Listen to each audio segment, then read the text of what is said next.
Welcome to The Longer Game, the only show that's dedicated to the future of retail. We bring on real-life people in the retail industry. We talk about their experiences, we share their stories, we apply it to what's currently going on in the market, and we look towards the future of retail. You could say it's retail reimagined. My name is Michael Marr. I run a customized, done-for-you service agency called Cartology that helps brands win on Amazon. Now, while my expertise stems in the Amazon field, we bring on a wide array of guests because retail is expansive. You've got e-commerce. Yes, you've got marketplaces like Amazon. You've also got brick and mortar that is evolving. You've got logistics. You've got technology, finance. There are so many aspects to retail, and it's complicated. So we're here to bring you the entire story. Do you think that you have an interesting story and you'd like to tell it on the podcast? Then go to thelongergame.com and fill out a form to be a guest on the show today.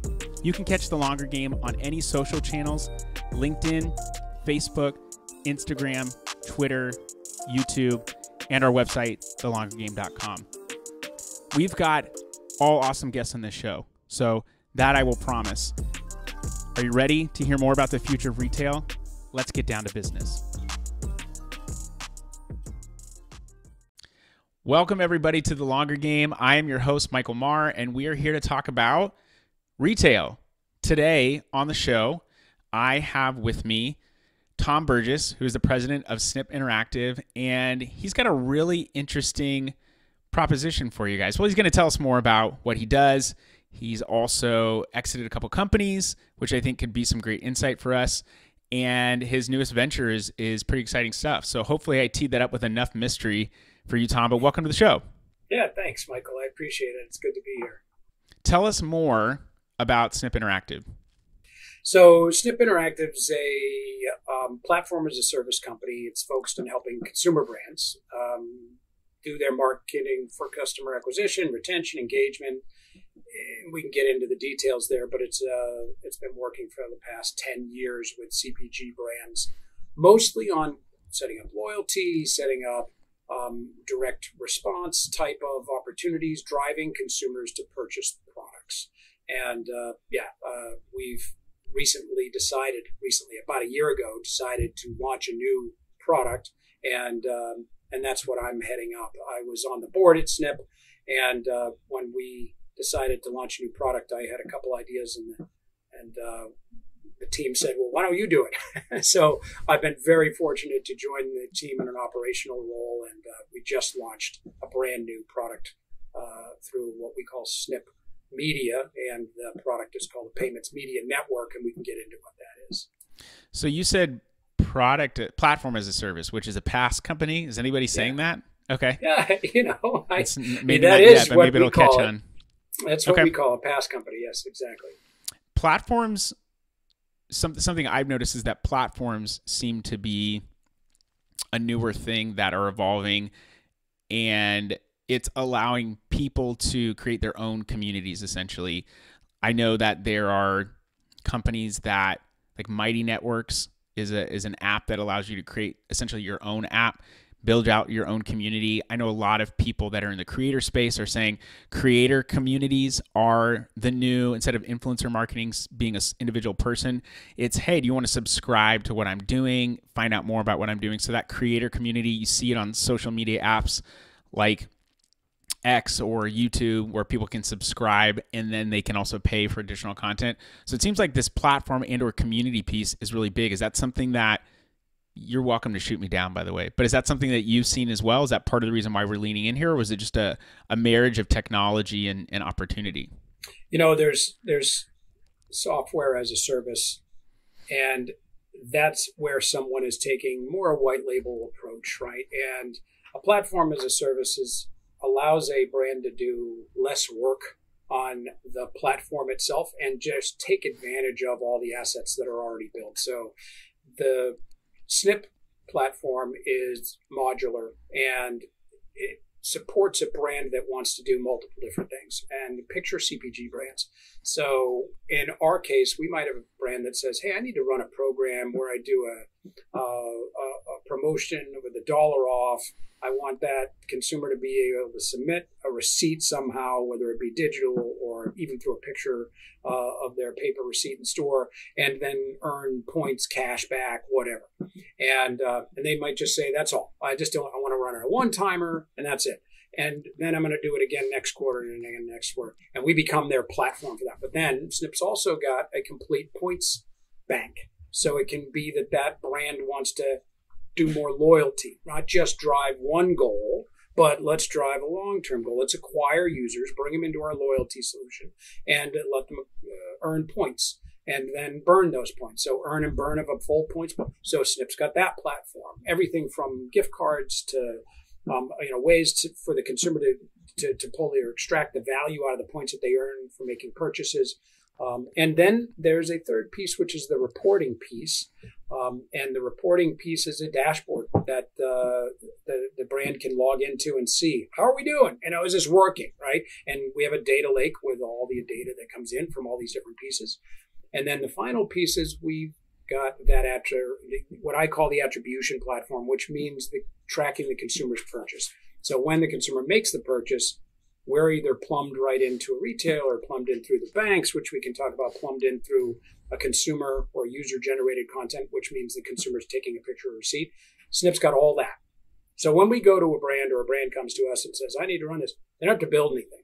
They just leverage the built platform. Snipp's very good at it, has a decade's worth of work doing it globally too. So we support something in the range, last I looked, it was like 25 different languages. So if a brand wants to run a program in foreign countries, not just the US market, then it's a no-brainer for Snipp to do that. So yeah, it's a fun project. I mean, it's a great company. We're doing a great deal of work in the US, but there are a significant number, and I think we just are wrapping up 23 as the best year we've had in Europe. So we just had a real good full year in Europe. So that's Snipp, and that's what we call a platform as service. I think there was, I don't know, it's maybe 10, 15 years ago, when a lot of the customer loyalty programs, when I think of like a grocery store, like a Kroger or something like that, these loyalty systems or point systems were really great from the consumer end. I don't think people knew that there was more to it than just that, than it was just loyalty. Like there was a desire to know more about the consumer so that there could be more personalization. Maybe I show you, give you this coupon when you check out. It could be, really basic like that, or it could be targeting them more specifically if there were mailers or advertising, whatever the case might be. So there's this big opportunity. And I don't think people knew that was part of it, but it's become a lot more clear now. And I think it's been helpful because it personalizes the experience for that person, but also maybe a retailer looks at purchases and says, okay, this person purchased this once, but they didn't purchase it again. It's a renewable product. Why is that? They can now make better decisions too. So that collecting of data had a great end user experience, but it was also super helpful to the brands. And it seems like more brands, as they create these loyalty programs, they realize two things. It's greater stickiness with your brand. They're going to keep coming back to you because you give them a deal. It almost feels like if you don't have some kind of deal system, you're lacking. And then the other piece is it is a benefit to the consumer because they enjoy the discount as well. Yeah, you cracked open a massive can of worms there. Yeah. Because it's just there's so much to go. Data sharing, but to kind of touch the surface of it, you said it perfectly when you said retail loyalty programs, right? And retailers running. And that has evolved where it used to just be pretty simple, straightforward programs going back 8, 9 years ago, 10 years ago, where you earn points. And the whole idea was become sticky, pull somebody back, leverage that consumer behavior that's been leveraged by the travel industry for so long, but do it at a retail level. And then that's now turned into, wait a minute, we got all this data on all these users now. I mean, people like CVS and Kroger, just amazing programs, right? 97% of people when checking out of a Kroger use their Kroger loyalty card now. So it's just, and why wouldn't you? Sorry, you're an idiot if you don't, right? And so you heard it here first, people. You're an idiot if you don't use Kroger's Plus card. So these retailers then, the cool thing that's happened is these retailers realized, holy cow, we got all this data. And at first, even 6-7 years ago, they were scared of it. Like, we're nervous because of all the data privacy rules that are coming out. Mm-hmm. As that evolved, it became more obvious. Now you have the advent of retail media networks, which is just exploding, right? So now retailers are learning that they can leverage their data, but the twist on it is that they're leveraging their own data into their own media, whether it's in-store, digital, other things. And so that started to grow. And along the way, the brands kind of got left out and actually maybe even kind of got told you have to pay a tax, right? If you want to sell your product in our stores, you got to buy advertising on our retail media network. If you talk to any brand today, they cautiously say, it's kind of like a tax, man. We have to play. We have to, if we want that retailer's relationship, then we've got to buy some media on their RMN. So there's a unique thing that the brands have to navigate, a unique environment where do they want to run their own loyalty program? And that's a lot of, collecting their own first-party data, right? So the retailers will share their first-party data. So in the format of targeting, personalization in their RMN.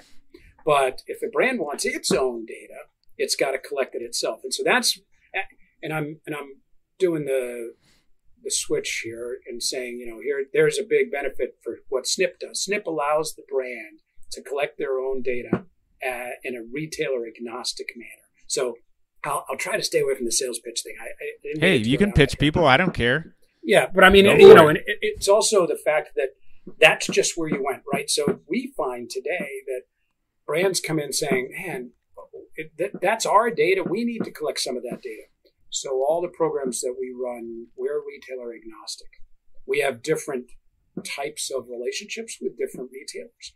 In some cases, we have no relationship. We certainly don't have relationships with the corner bodega in every city across America, right? That's impossible. So we use the simple old user response on their own. Take a picture of a receipt and send it in. That gets the brand, the data that they're looking for, and it gets a direct relationship with the user. So anyway, this is loyalty today, and I'll ramble for a minute. I was in an earlier conversation, and I said, somebody asked me, he said, well, where do you think it's going? Like, where do you think? And we were talking about product development stuff. And I said, I think we're at that stage, I've lived long enough that I have seen the different stages of industries. And we're currently in this unique situation where there are a lot of vendors, a lot of third-party companies, picks and shovels, I like to call them, for the loyalty industry, and especially retail loyalty. And retailers and CPGs and FMCGs are going to those third parties right now and saying, I need this, I got to compete. My competitor is getting ahead of me here, and I need you. And they pick, and they run an RFP, and they do this, and they pick. But now we're starting to see retailers especially say, well, we're going to build our own version because we want to do it internally on our own here. And then is it via acquisition, or is it just reverse engineering? So two different ways, right? Okay. You can build versus buy. So they might reverse engineer. We got to be careful. I don't think anybody is trying to steal IP, but certainly they've learned by working with a vendor that's done something well, and they said, we want to do something like that, but we want to do it our way. But what'll happen, we'll talk in 5 years, and we'll see if this comes true. But what'll happen is some retailers will implement their own platform based on, build versus buy analysis and a little bit of practice working with a third-party vendor for a couple of years. Then they will either succeed or they'll have a dead cat bounce. They'll put all this money into it, sometimes a lot of money, into a platform that they're going to build internally, and then they'll launch it, and then they will go back to third parties, either again to acquire or to do some type of a rental program, right? Some kind of SaaS or PaaS program. And so we're right at the beginning of this, and because of, in the old world, loyalty data was not monetized. It was analyzed, but it wasn't monetized. Okay, yeah. Today, it's being monetized. So the platforms need to be much more sophisticated than they did need to be in the past. It used to be you could have some data analyst to run the numbers, look for the signals in it, and then do a board report, do a PowerPoint.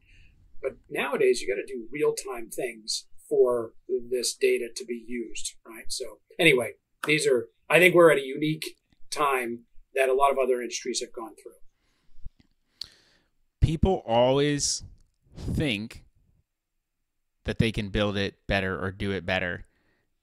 And the problem is, I don't think most people can do it better, not because they're not capable, but they don't know where the potholes are. They don't know where the pitfalls are. So they say, okay, we've learned from you, the third party, so we're going to go and do it ourselves. What they don't realize is there's probably a lot greater platform or product knowledge that third party has, way more than you could ever have, because they've lived it. They've said, oh, we invested $20,000 in this thing and lost it because it didn't make sense. You don't know that because you haven't asked them or they haven't shared that with you. So you go out and build it on your own, and it flops because of a couple fatal things that you were unable to do on your own. I can say anecdotally, people want to bring, sometimes, my service agency is all about helping brands on Amazon. And you really have two options, outsource or insource. There's really no, you build your own, you hire someone, or you outsource. Outsourcing is, people don't like it because it's not internal to their company. I think when it's done right, it works really well. You don't have the tax of hiring or training people when you find the right partner. But insourcing or doing it internally can also be great because it's all in-house, and now you've got this learned and acquired knowledge. I think when you do it well, outsourcing, you do learn, but you also have that bonded on team. But there are so many times when people say, well, we're going to take this in-house and do it. It's like, okay, best of luck. It's not that I don't want you to succeed. It's just I've seen so many brands that do that and then end up belly up because maybe Amazon was their only channel, or it's just not quite as successful. So I think that that's really interesting, and it just goes to show you that people are the same across all kinds of industries. You try to peg one industry as bad or good, there's always the good, the bad, and the ugly that goes there. What I also thought was interesting about what you said, you were talking about the tax, the retail media tax.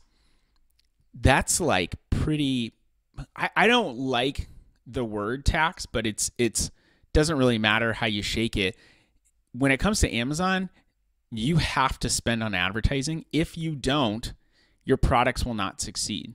Now, there's a benefit there, I think, versus being in a retailer. And the main one is because when you spend and you get sales on the Amazon side, it actually does help increase your organic visibility and your organic sales. It's not always a direct correlation, but there's a very big direct cause, but there's a very strong correlation between those two things. But it's something that a lot of people, a lot of brands have complained about, and there's not really a lot that they can do. Yeah, we hear this all the time, right? So in our newest product that I joined the team to launch, we're giving some brands an alternative retailer agnostic channel to spend their advertising dollars. And it's their national budgets, not their shopper or trade budgets, which are dedicated to the retailer. So they have big buckets. These are bigger brands I'm speaking of. Although the small brands have it broken. But most smaller brands are just thinking about it like, I'm going to spend, and that's it. These bigger brands have the national versus the retailer-specific stuff, and so they can be more creative with the national stuff because they're also, and they've got these things set because there's a formalized process. Maybe the company is public. They know their KPIs. They know what maybe the company's public. They need to generate some lift in the quarter. That's about. And once the budget's set, you don't spend the budget. I actually think back to The Office where Michael Scott is talking about how he's got this money left over, and Oscar is explaining to him about the trade surplus, and he's like, explain it to me like I'm 8. And he's like, well, you have extra money left over, at the end. You need to spend that or you're not going to get the money back. He's like, explain it to me like I'm 5.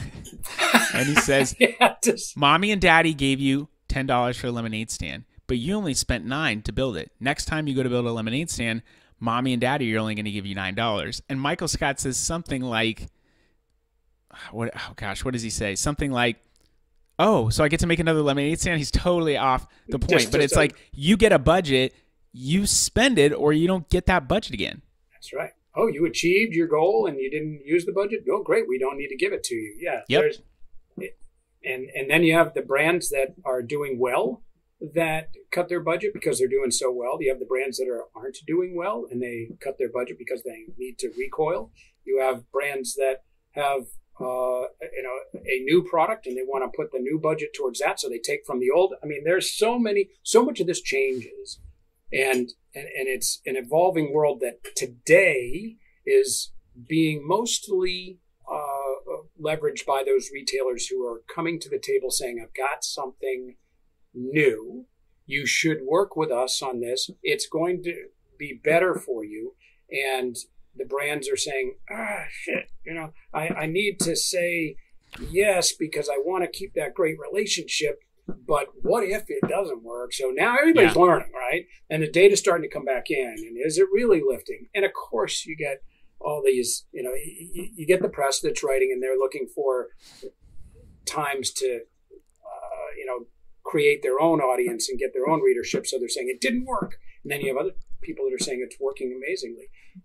And I think those, it's the jury's out, as they say, and it's going to be an interesting next few years, probably 4 or 5 years, to see if the shift of dollars into retail media has actually helped, and if the retail media networks are going to evolve the way that the retailers want them to. And because, and this is where we leverage it, retail media networks have just so much audience. They do have a finite media set. That means that if they go to all their brands and they say, you got to spend with us, if they reach all of those users, because as soon as you start to target, you might be a large retailer and have a large audience, but if you start targeting, your audience gets small quick. So now what's happened is those retail media networks or the retailers have said, I need to spend this money that I'm getting from the brands in other networks, leveraging our user data. So that's where it gets complicated.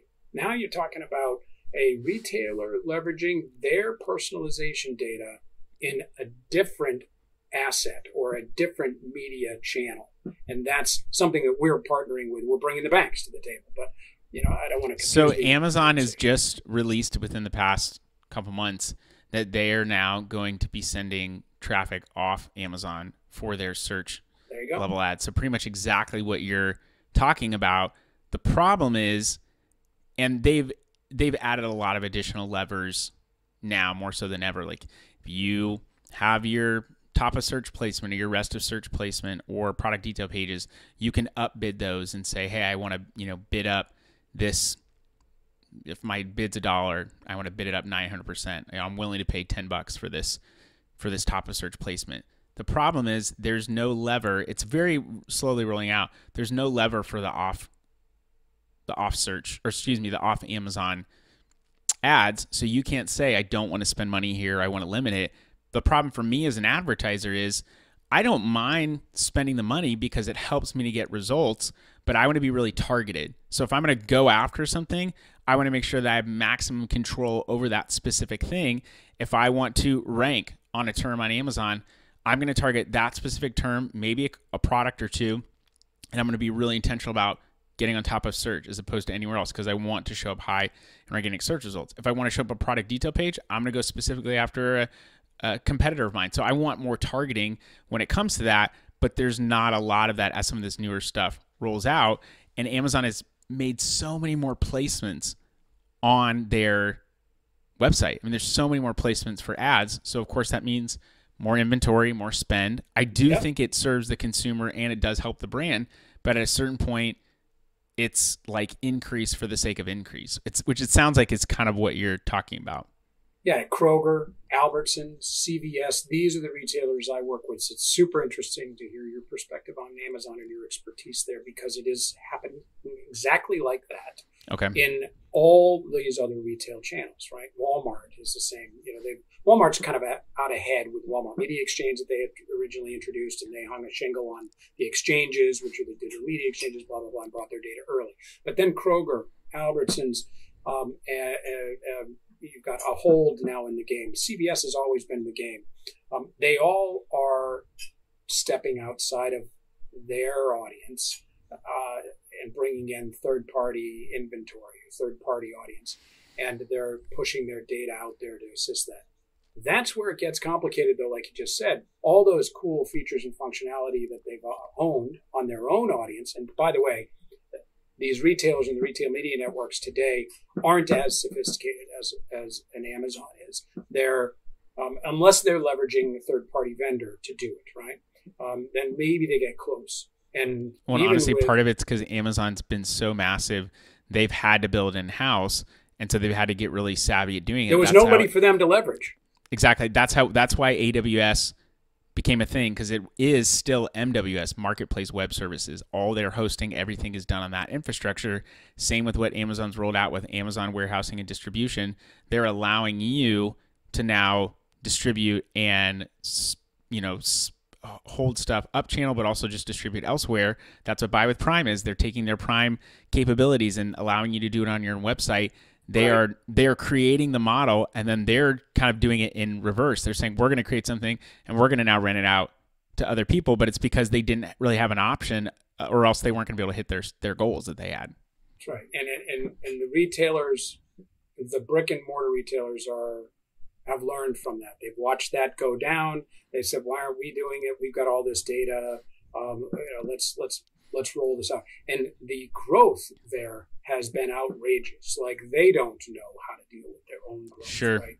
And the margin is addictive, right? You're talking about retail with, razor thin margins, and suddenly they're in the media game with very different looking margins. How do we do more? How do we do more of this? And that's probably where Amazon is thinking as well. I actually think Walmart, from an e-commerce perspective, has been really smart to have a lot of advertising, have some advertising opportunities. It's been a little bit clunky, but there is search spend, there's some display spend that you can do as well. How it fully, I think, all works together, it's not quite as clear as something like an Amazon, and they're just behind from a tech perspective. I mean, they're just behind. They acquired Jet, which I was kind of like, what are you guys doing? Why are you acquiring Jet? Not that they asked me, but I was a seller. I did have an e-commerce business.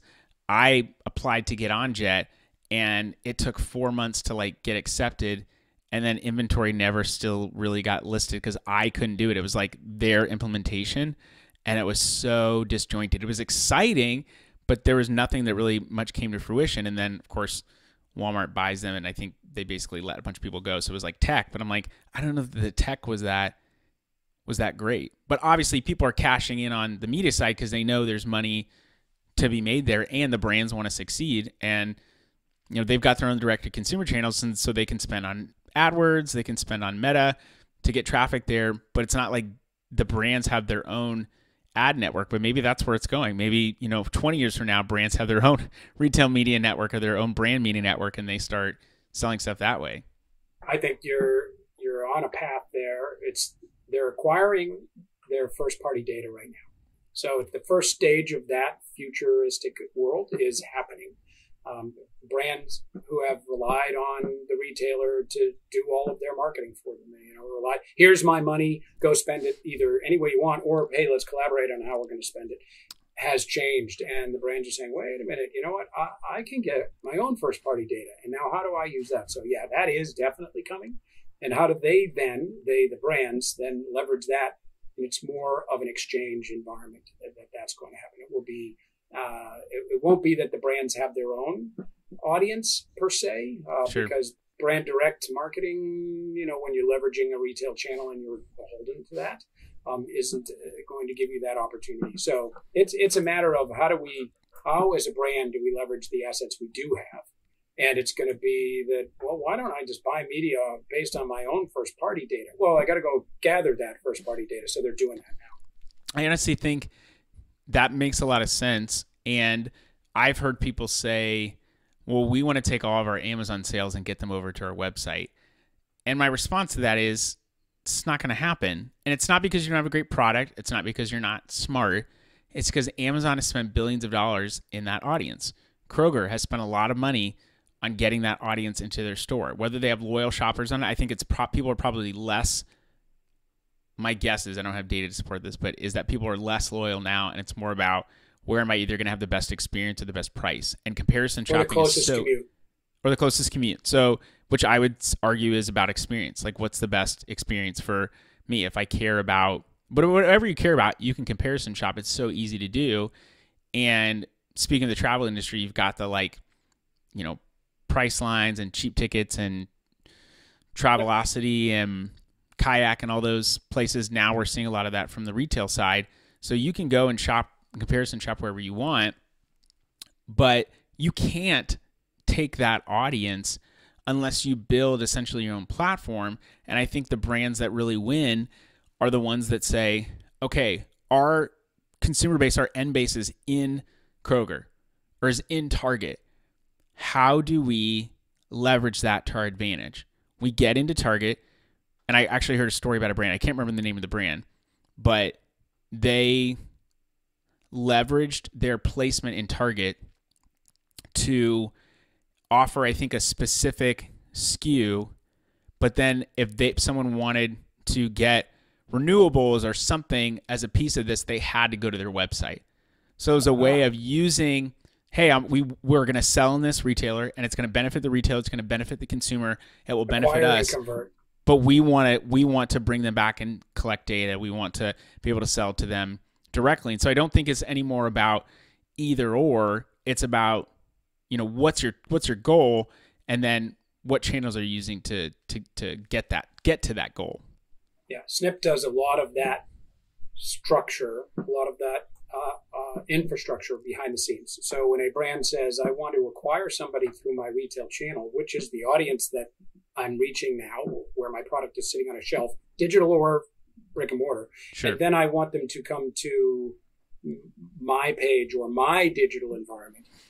We often help set up either some type of a sweepstakes, buy this, take a picture of that, buy this, text this, buy this product and participate in this game. And then the brand has a direct relationship. So they're using the retail channel as the acquisition, then they're gathering their first party data through an alternative experience. That's something that's leveraged based on the retail. And they'll continue to do it, right? And that's a benefit that the brand is saying, how do I get the most efficiency out of my retail? Don't just sell product. I couldn't agree more in the sense that if your channel is working for you, you're moving product, what else can I get at? Instead of saying, I want to kill that channel, how do I leverage that channel? Well, people, like I said, people look at it as an either or. And I just think the whole focus of the longer game, to tie it back to, what we're here talking about, retail, it's an omni-channel environment. I actually had a guest on who said a lot of people talk about it being omni-channel, but really they look at multi-channel, which is, okay, I'm here. How do you unify that experience? That's what omni-channel really is. How do I bring it back to my end consumer? And I think if you know your consumer really well, then you can leverage and create offers that attract people and bring them in. But it takes time, and you can't just create a brand and spend some ads and expect for that stuff to happen. Dude, I don't think people know what the hell they're talking about most of the time when they say omni-channel. You just nailed it perfectly, right? Multi-channel is what most people are doing. And then they're using some form, if smart, some form of analysis to pull the data signals or pull the data back and get the signals out of it to see which one of those multi-channels actually work. Omni-channel is very different. That means you're sending the same message out across all the channels, and you're collecting or driving a single action in across all of that, and then you're repeating that and you're optimizing that. So I think both things are in play, but a lot more people are doing multi-channel, and that's just driven by the budgets, because budgets are hacked out by channel typically. I think that. I don't know what I think. I think you're right. People don't know necessarily what they're talking about, or they're maybe just modeling stuff. And I've even grown in my perspective of omni-channel this past year, some of the guests I've had on, some of the people I'm talking about, because I might live in the Amazon world. I know that other worlds are important, but I get to hear from them, hear from people that are experts in their field, and it's been really enlightening to see. And I think you want to give a unified message, because if someone goes to Amazon, they see something, and then they go to your site, and then they go in store, and it's not consistent either branding, or they don't understand the product mix, or whatever the case is. If it's just haphazard because you want to be in that channel, you may sell some product, but I think ultimately you're going to end up losing out. Boom. I think we just nailed retail. I think we figured it out. That's it, man. We did it. So, Tom, thanks for coming on. Tell people, I mean, there's, I think, probably, another 2-3 hours there. But if people want to find out what you're doing, where would they look? Would they look on a boat in the middle of the ocean, or how would they? Sure. How would they come as you go by? No, where do people find you? So Snipp.com, SNIPP.com, and in particular with our newest product, our Payments Media Network, you can find it in the drop downs under our solutions. But the Payments Media Network, real quick, is an opportunity. It's an advertising channel, and it's an opportunity to leverage a new channel that has its own first-party data in banks. So we've partnered with the largest banks in the U.S. We reach currently about 60 million, almost 65 million shoppers through banks' digital applications. When you and I open up our app on our mobile phone, there are offers from the bank to save money when you shop using their payment card, credit or debit. We're the ones, Snipp, putting those offers up there for the grocery channel. And so we bring brands, CPG brands, into this new channel. We leverage the bank's first-party shopper data, geographic data, and other data so that those brands are well targeted in front of those consumers. And then we automatically track the purchase. So the brand only pays us when that consumer makes the purchase. They can pay for placement if a brand wants to, but primarily what we do is we say, look, put your offer up in front of these consumers on our bank channel. And we're an exclusive channel right now, channel provider. So when brands come to us, we put them on Bank of America, PNC Bank, and a few others. And we are able to show them the performance. And if they only want to pay on a performance basis, great. Pay us when the consumer actually goes to the store or goes to the website and makes a purchase. So it's really cool opportunity. We just launched it, and we're looking forward to 2024 scaling. But we got a large audience. Yeah, 60 million people. That's nothing to wag your finger at, for sure. We'll be double that by the end of the year, just based on signed contracts. Those are just people that we've got. So we're in that moment. If you've got entrepreneurs that are listening, and we're in that moment where I call it a diaper moment, because you're launching, it's happening, and you don't know what's around the corner, right? So we're hanging on tight, and we're running with it. It's been a gas so far. That's exciting, man. When there's a ton of potential, that's when, if you know what to expect. To me, that's more boring. But the potential is always something to transact on. So yeah, I'm an adrenaline junkie, so we'll take all that we can. I love it. Well, we will have information in the show notes as well to direct people to that. But that has been the Longer Game, people. So get out there and make it happen. That's all we got. See you later. All right, that was the show. What did you think? That was the Longer Game. We would love for you to share the show with other people and to leave us a review of the show. So go to iTunes, go to Spotify, you can go to YouTube, comment, leave a review, and share this on any social channels that you're active on and wherever you have influence. We want to share this story and stories like it to as many people as possible. Do you have a compelling story and do you want to come on the podcast and talk about it, and you're in the retail industry? Then go to thelongergame.com, fill out a form, and we will contact you about coming on the show. You can find us on any social channels, Instagram, LinkedIn, Facebook, Twitter, and you can go to our website, thelongergame.com, to actually read all of these episodes in blog form in text, because we know not everyone's going to listen. This podcast is brought to you by my agency, Cartology. We are a customized, done-for-you service agency that helps brands win on Amazon. It is super complex selling on the Amazon Marketplace. We help simplify that for you. This podcast is also brought to you by Podcastify Me. They are a full-service podcast production company that designs podcasts around people who are paid for their advice. That is coaches. If you want someone to help create, strategize, and distribute your podcast to the masses, go to podcastify.me to find out more. I've so enjoyed that you've been a part of the conversation and that you've given of your time to hear these people's stories. We'd love for you to share. If you want to find out more, just go to thelongergame.com. Hope you have a great rest of your day. Stay blessed. And until next time, cheers.